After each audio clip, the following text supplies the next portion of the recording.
오늘도 하루 종일 핸드폰으로 아기 통잠 시기, 소근육 발달 이런 거 검색해 보셨나요? 논문과 자료들을 찾아보다 보니까 조금 의외였던 연구 결과도 봤습니다. 안녕하세요. 육아 담당 시부맘입니다. 아기가 통잠을 잘 못 자면 걱정되고 밥을 잘 안 먹으면 걱정되고 말이 조금 늦는 것 같으면 또 걱정되고요. 저도 그래서 맘카페도 찾아보고 유튜브도 찾아보고 검색창에 발달 관련한 검색을 얼마나 했는지 몰라요. 이게 뭐냐면 우리가 나도 모르게 발달의 덫에 갇힌 거거든요. 그래서 오늘은 제가 만 7세, 1세 두 아이를 키우면서 발달이라고 착각했던 것들, 이게 성장하고 있었던 거구나 하고 알게 된 이야기들을 해보려고 합니다. 특히 마지막 이야기는 요즘 23개월 저희 둘째에게서 일어난 변화인데요. 저도 꽤 놀랐던 이야기라 끝까지 함께 들어주세요. 이전에 제가 올린 수면교육 영상 보고 오신 분들도 계실 텐데요. 그 영상이 어떻게 재울까에 대한 이야기였다면 오늘은 그 이후 어떻게 자랐을까에 대한 이야기입니다. 그 영상의 주인공인 둘째는 어떻게 자랐을까요? 두 돌을 앞둔 저희 둘째는 사실 지금도 밤에 우유를 찾습니다. 생우유를 빨대컵으로 먹으면서 다시 자요. 새벽 3, 4시쯤 되면 엄마 우유 주세요 라고 이야기를 해요. 저는 밤중 우유를 끊는 게 발달이라고 생각했어요. 그래서 정말 많이 끊어보려고 했습니다. 일주일 동안 울려도 보고 컵에 담아서도 줘보고 물도 줘보고 또 제가 아닌 할머니도 함께 시도해주셨는데 결국 실패했어요. 그런데 어느 날 엄마 우유 주세요 라고 말하는 둘째를 보면서 잠깐 얘가 지금 배가 고픈 걸까? 목이 마른 걸까? 자기 욕구를 문장으로 표현하고 있는 거네? 라고 생각하게 되더라고요. 돌이켜보니까 아이를 위한 걱정보다 제 불안을 해결하고 싶었던 건 아닐까라는 생각이 들었어요. 그러면서 논문과 자료들을 찾아보다 보니까 조금 의외였던 연구 결과도 봤습니다. 많은 부모님들이 통잠을 못 자면 키가 안 크는 거 아닐까? 발달 늦어지는 거 아니야? 라고 걱정하잖아요. 그런데 영유아들 대상으로 한 여러 연구들을 보면 밤에 자주 깨는 것과 키, 체중, BMI 같은 신체 성장 사이에서는 뚜렷한 관련성이 발견되지 않았다고 합니다. 여기서 제가 정말 위로가 됐던 건 아기가 밤에 자주 깬다고 해서 반드시 발달이 늦어지는 건 아니라는 점이었어요. 그리고 가만히 생각해보면 저희 집 첫째도 어릴 때는 새벽에 물을 마시느라 한 번씩 깨곤 했습니다. 그 아이가 지금 어떨까요? 4, 5살쯤부터는 자연스럽게 통잠을 자기 시작해서 초등학생이 된 지금 잘 자고 잘 먹고 또 잘 크고 있습니다.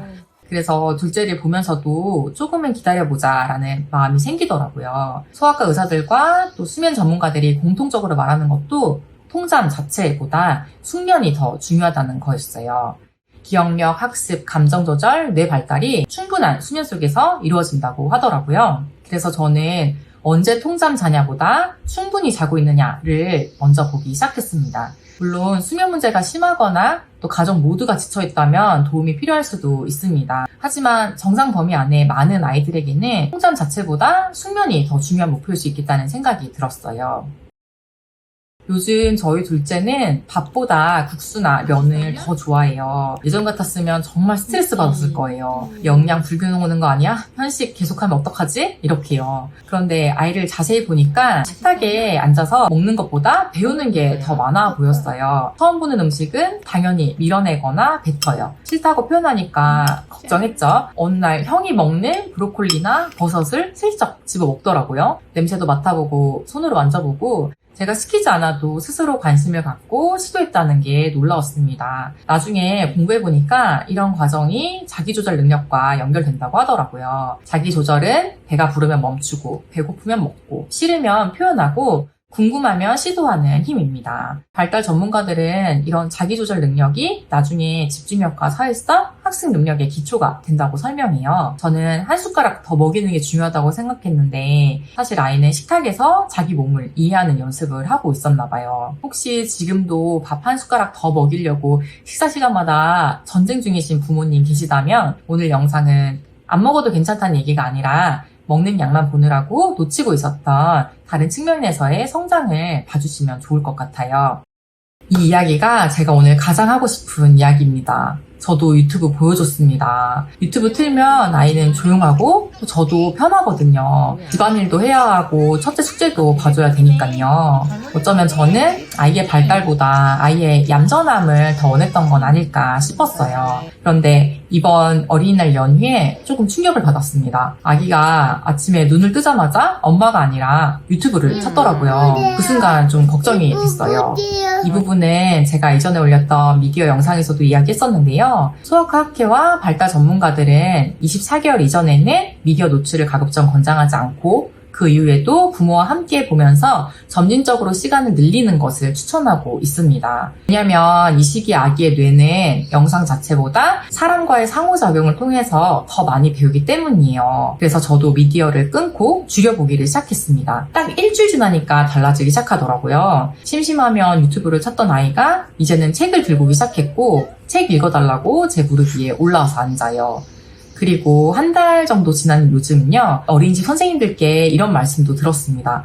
요즘은 부르면 반응도 더 빨라졌어요. 말이 부쩍 늘었어요. 이렇게요. 제가 집에서 느끼던 변화랑 비슷한 이야기를 해주셔서 정말 놀랐어요. 물론 이게 전부 미디어 때문이라고 말할 수는 없을 거예요. 아이도 성장하고 있었을 테니까요. 그런데 적어도 저는 유튜브를 줄인 후에 생긴 변화들을 보면서 이 시기에 아이들에게 정말 중요한 건 사람과의 상호작용이라는 거를 직접 깨달았어요. 하버드 아동발달센터에서도 아이의 뇌는 serve and return, 즉 주고받는 상호작용을 통해서 성장한다고 이야기합니다.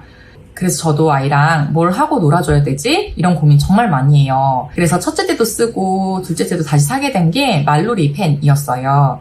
첫째랑은 여행 갈 때도 외식할 때도 항상 들고 다닐 정도로 해질 때까지 썼는데 제가 이걸 좋아하는 이유가 아이 혼자 조용히 놀라고 주기보다 대화를 시작하게 하는 도구이기 때문이에요. 아이가 누르고 제가 반응하고 또 아이가 따라하고 형도 끼어들고 결국 중요한 건 티키타카 이런 상호작용이더라고요. 제가 이전에 올렸던 미디어 영상도 고정 댓글에 함께 남겨둘게요. 왜 전문가들이 24개월 이전에 미디어 노출을 조심하라고 하는지 그리고 제가 실제로 미디어를 줄이면서 겪은 변화도 자세히 정리해 두었습니다. 오늘 말씀드린 말놀이 펜 정보도 함께 남겨둘게요. 오늘 영상을 한 문장으로 정리하면 이겁니다. 통잠보다 숙면, 한 숟갈 더보다 경험, 얌전하게 있는 것보다 상호작용이요. 돌이켜보면 저는 아이의 성장을 다른 곳에서 찾고 집착하고 있었던 것 같아요. 저도 아직 매일 걱정해요. 통잠을 걱정하던 시기가 지나니까 식사를 걱정하고 있고 이번에는 사회성을 걱정하게 되더라고요. 아마 부모의 걱정은 끝나지 않을 것 같습니다. 그런데 둘째를 키우면서 조금씩 깨우쳐 가고 있어요. 아직 못하는 것만 보면 불안해지고 이미 할 수 있게 된 것들을 보면 조금 안심되는 게 부모 마음인 것 같아요. 아이 성장과 발달에 대해서도 함께 공부하고 또 함께 고민하는 채널이 되었으면 좋겠습니다. 앞으로도 제가 만 7세, 1세 두 아이를 키우면서 알게 된 것들 꾸준히 나눠볼게요. 영상 끝까지 시청해주셔서 감사합니다. 육아 담당 시부맘이었습니다.